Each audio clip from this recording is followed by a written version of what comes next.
Muy buenas tardes, estimados seguidores y escuchas de estas nuestras acostumbradas microcápsulas de cultura jurídica semanal. Pues el día de hoy ya nuestra cápsula número 258 cápsulas, pues cuyo único cometido es el incrementar la cultura jurídica de quienes nos están viendo y escuchando, en su mayor parte estudiantes de Derecho, Criminología, Ciencia Política, áreas afines y obviamente público en general. Y bueno, pues el día, también recordándoles por favor su suscripción a nuestros distintos y diferentes canales a disposición de ustedes. El principal en YouTube, Cultura Jurídica Televisión, en Telegram, Cultura Jurídica Televisión, en Facebook, Cultura Jurídica Televisión Grupo, en Instagram, Cultura Jurídica Televisión, y pronto tendremos un nuevo canal en YouTube, México Nuevos Ciclos. Es un canal donde habrá entrevistas con compañeros, colegas docentes, profesionales de alto perfil, donde comentaremos temas jurídicos, políticos y sociales, pues ahora sí que con su experiencia, con su perspectiva y sobre todo crítica, de que no vengamos a decir lo que ya se dice, no, que seamos críticos sobre esos temas y que se descubra la verdad. Y bueno, el día de hoy tenemos dos tópicos que queremos comentar en nuestra sesión y cápsula del día de hoy. Y el primero de ellos es el tema de los aranceles. ¿Qué son los aranceles? ¿Qué implicaciones tiene? Y bueno, pues yo no soy precisamente experto en temas de comercio internacional, pero bueno, obviamente conocemos el tema y podemos explicar estas implicaciones de los aranceles. En primer lugar, para los que nos están viendo, un arancel es un impuesto, es una cantidad que un país extranjero cobra a artículos, productos que provienen de otro país. Este tema de los aranceles básicamente es un tema de proteccionismo comercial.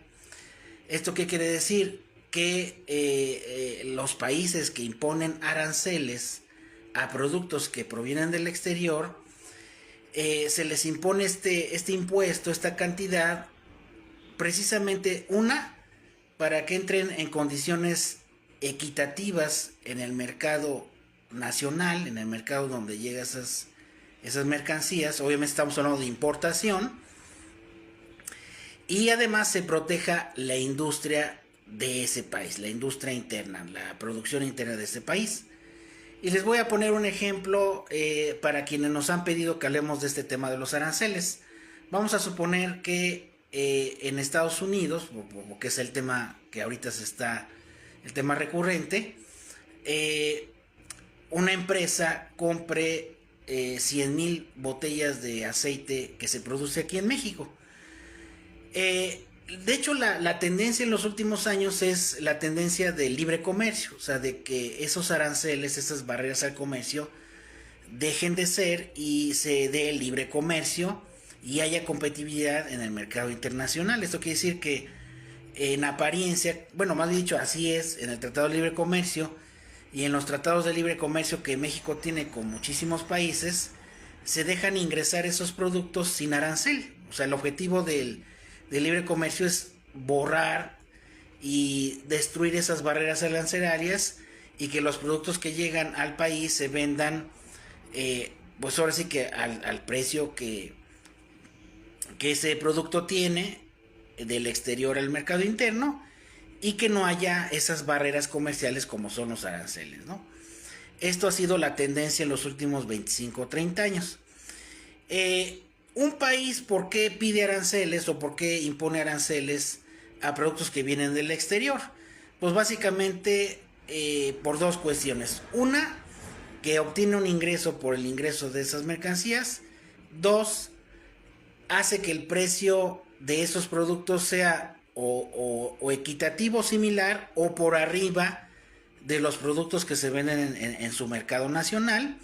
Y tres, es una manera de proteger las ramas de la industria de ese país al que llega ese tipo de productos. Y les comentaba yo que en el ejemplo, ¿qué pasa si si una empresa importa aceite mexicano e ingresa a Estados Unidos sin aranceles, pues esto quiere decir que ese precio de ese aceite va a ingresar, ese producto va a ingresar y va a ingresar al precio con el cual fue comprado. Y ya el importador va a disponer de que se venda ese producto seguramente por debajo del precio que ese mismo aceite se vende en el mercado nacional. Ahora con el tema de los aranceles, vamos a suponer que ese misma 100,000 botellas de aceite comestible, de aceite para comer, ingresan y vamos a suponer que cada botella cuesta 80 pesos. Nada más por poner un ejemplo. Y Estados Unidos le impone un arancel de 20, ya no se vendería en 80, sino ya entraría con un precio de 100. Y en el mercado interno de ese país, ese mismo aceite que viene de México se le va a vender a 100 o por arriba de ese precio. Esto quiere decir que finalmente los consumidores son los que pagan ese extra que se está cobrando por ingresar a ese país, y ya el consumidor elegirá si compra el aceite que viene del exterior o compra el aceite nacional, el aceite que se vende en Estados Unidos. Y lo mismo sucede aquí en México, ¿no? Claro, ya no es costumbre que se cobren aranceles, porque les había comentado que para eso son los acuerdos de libre comercio, los acuerdos o tratados internacionales de libre comercio, es romper esas barreras arancelarias y que ya no se cobren y que los productos compitan pues por sus cualidades de calidad, de pues de precio, ventajas, pues todo el valor agregado que tienen esos productos, y que ya sea el consumidor final quien escoja si compra un aceite de determinado país o un aceite nacional. Entonces, básicamente los aranceles son barreras al comercio, o sea, poner una barrera, que de hecho en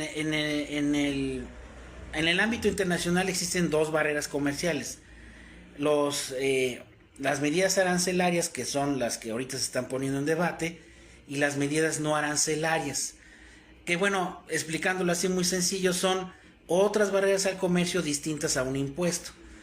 Cuestiones de etiquetado, revisión de la calidad del producto, evitar que entren productos contaminados con alguna sustancia, etiquetado, embalaje, etcétera. O sea, todas las características que debe tener el producto que no sean impuestos y que se les exija entrar en el territorio de un país. Pero básicamente ahorita lo que está en controversia es precisamente eso, es ir en contra de la corriente que ha tenido el comercio exterior desde hace más de 25 años y que ahora los países vuelvan a lo que sucedía en las épocas de la sustitución de importaciones, el proteccionismo, que es cobrar aranceles a productos del exterior, importar menos, producir más y exportar más, por parte por así que de la nación que quiera hacer esas nuevas tendencias económicas. Se dice que esto va a alentar la producción nacional en todos los países y restringir los productos del extranjero, pero realmente es un arma de dos filos, porque no son solamente productos acabados los que llegan al país que compra o que importan productos, sino pueden ser materias primas que se necesiten para elaborar otros productos, y esto lo único que va a hacer es encarecer el producto y finalmente afectar a lo mejor indirectamente a la industria nacional. Les decía yo que lo mismo sucede en México, o sucedía. Vamos a suponer que en México se produzca calzado. Ven que aquí en Guanajuato y en otros estados se produce calzado de buena calidad, de cuero, y vamos a suponer que este calzado se venda en 100 pesos, por poner un ejemplo. Y si México pusiera aranceles al calzado que viene de China o de otros países, a lo mejor me lo venden en 60. ¿Cómo lo podría yo nivelar al precio que tiene en México? Bueno, le pondría un arancel del 40. Esos zapatos de 60 con el arancel de 40 ya quedarían en 100, quedarían al mismo precio que los productos nacionales. Pero estamos viendo de que hay zapatos que se venden mucho más baratos que los zapatos mexicanos en el mercado nacional, entran sin arancel. ¿Esto qué propicia? Bueno, que el consumidor tenga más opciones, que pueda elegir una opción más barata, aunque no necesariamente de mejor calidad, y que haya competencia entre los productos nacionales e internacionales. Eso es lo que venía siendo una tendencia, pero ahora parece que vamos remando contra corriente y vamos a volver a lo que sucedía antes. Al imponer Estados Unidos y otros países aranceles a productos del exterior, pues regresamos a la época del llamado proteccionismo comercial. ¿Puede ser un arma de dos filos? Sí. ¿Cuáles son los resultados a largo plazo? Pues todavía no se saben, pero seguramente será una afectación directa al consumidor y que la industria también resienta sobre las materias primas o esos insumos, pues verán elevado su precio, ¿no? Y por ejemplo hemos visto que se ha anunciado a vehículos producidos en México, se les quiere imponer un arancel para el mercado internacional. Esto quiere decir que se van a vender autos, pero se les va a poner un arancel más alto para que ya no sean... Bueno, pues ya se me interrumpió mi transmisión 2 veces, pero bueno, les decía yo, ya para finalizar esta cápsula, de que este tema de los aranceles, pues es un tema restrictivo, es un proteccionismo que ya no se daba en el mundo desde hace 20-25 años. Esto quiere decir que volvemos del libre comercio al comercio restringido, ¿no? Eso posiblemente no sea una opción para los países, creo que a la larga va a ser un perjuicio más para el consumidor. Pudiera ser que sea simplemente amenazas para obtener algunas otras cuestiones en materia geopolítica, pero bueno, finalmente el más afectado con estos temas es el consumidor final, el intermediario y además las industrias que necesitan partes que no se producen. De hecho, les decía yo que esto obliga a los países a ser autosuficientes alimentariamente, producir por lo menos los satisfactores más básicos por sí mismos, y obviamente ningún país produce todo. Entonces es obvio que los países necesitan productos del exterior para satisfacer sus necesidades. Entonces ningún país es totalmente autosuficiente en todo y necesita comprar de otros países materias que no tienen y que produce. Por ejemplo, Japón, ¿no? Japón tiene muchos insumos que no tiene y que lo tienes que comprar en el exterior.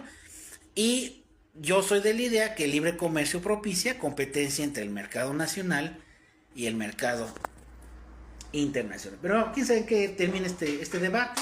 Realmente esta afectación es más macroeconómica que microeconómica, pero bueno, finalmente va a afectar a la mayor parte de los consumidores y a industrias que necesiten partes que provienen del exterior. Y finalmente, ya para finalizar esta parte de nuestra cápsula del día de hoy, que ya la dividimos en dos porque se interrumpió,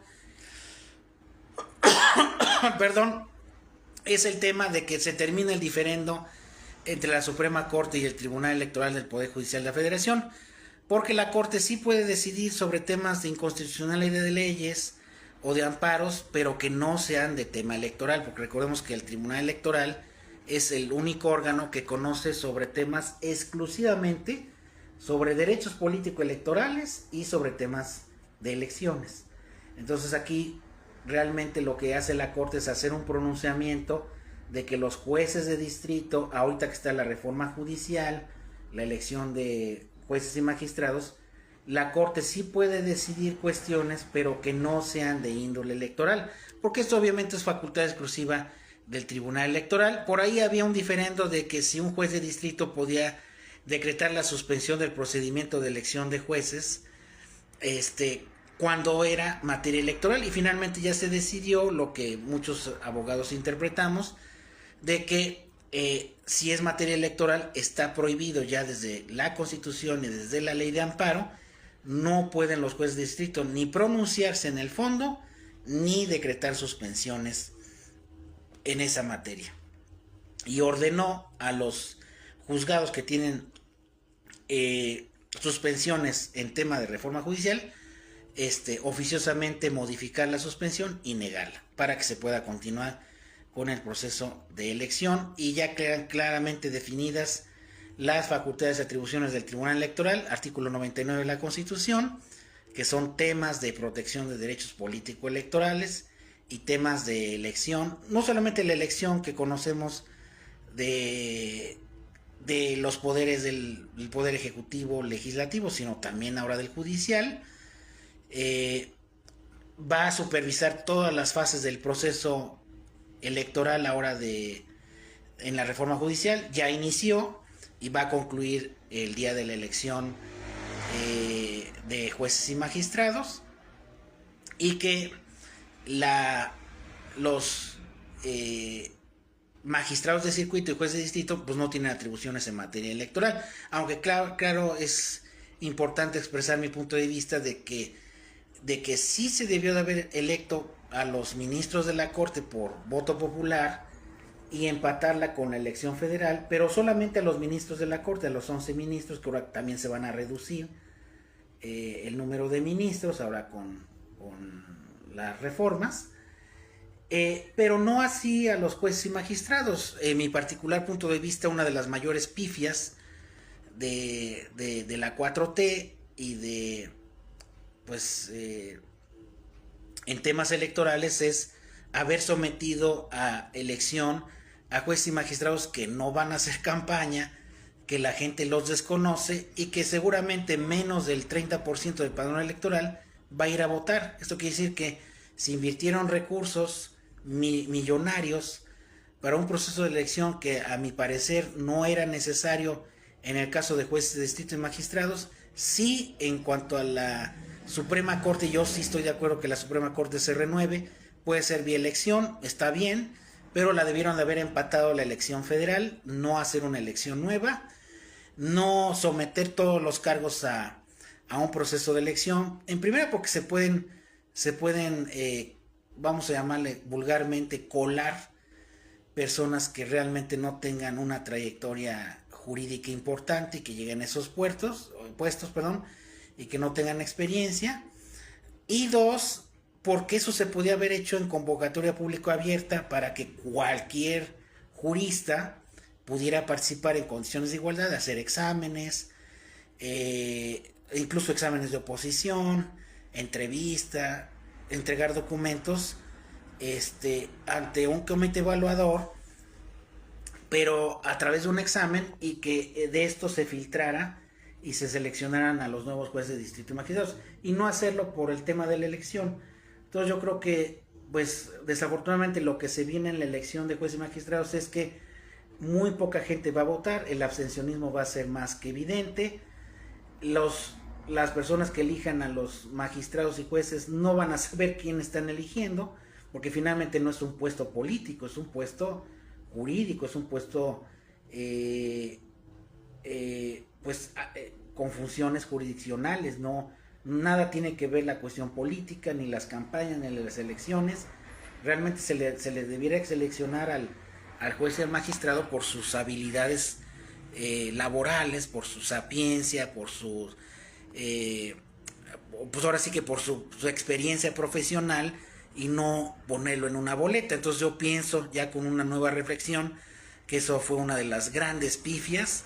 Se va a gastar muchísimo dinero, seguramente menos del 30% del padrón va a ir a votar, y finalmente con los que voten de todas maneras van a salir electos, y pudiera ser que lleguen a esos puestos gente que no está preparada, gente que no tiene experiencia, y gente que pudiera ser que no cumpla con los requisitos que señala la ley para ser juez y magistrado. Sí, obviamente, en el caso de los ministros, sí, yo estoy de acuerdo en que se elijan vía voto, pero pues eso debiera de replantearse para las próximas elecciones, solamente elegir a los miembros de la Corte, y no así a los ministros y magistrados, o a otros magistrados que entran en esta elección, ¿no?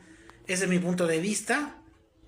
Y bueno, estos son los dos temas que quería yo comentar: el tema de los aranceles y el tema de que se concluye el diferendo entre la Suprema Corte, el Tribunal Electoral La Corte acusaba al Tribunal Electoral que se estaba atribuyendo o que estaba invadiendo atribuciones de la Corte. La Corte decía que el Tribunal Electoral estaba invadiendo atribuciones de la Corte, etcétera. Entonces ya se definió eso, continuó el proceso de elección, ya no va a haber trabas jurídicas, se va a definir perfectamente bien este tema. Y bueno, pues yo creo que los resultados los veremos ya no ahorita, sino una vez electos estos nuevos jueces y magistrados. Ahí es a donde el usuario, los litigantes, veremos si esto fue una opción o seguiremos igual o a lo mejor hasta seguiremos peor en la administración de justicia. Y recuerden que esta reforma judicial no termina en el ámbito federal, en el ámbito local ya va a suceder exactamente lo mismo, ya se está adecuando la ley para la renovación de todos los jueces y magistrados de los tribunales locales. En los estados también va a suceder lo mismo, cosa que yo también aplaudo, cosa que también en su momento apoyé, aunque claro, la elección por sí misma no es el método idóneo, debiera ser una convocatoria pública abierta para quienes lo que estén interesados pues hubieran accedido a esos puestos. Pues esto es lo que tenía yo preparado para esta cápsula número 258 y bueno, pues agradeciéndole su escucha. Maestra Vicky, saludos, me da gusto saludarla y a todos los que nos están viendo y escuchando en las grabaciones de esta cápsula. Hasta pronto, que estén bien.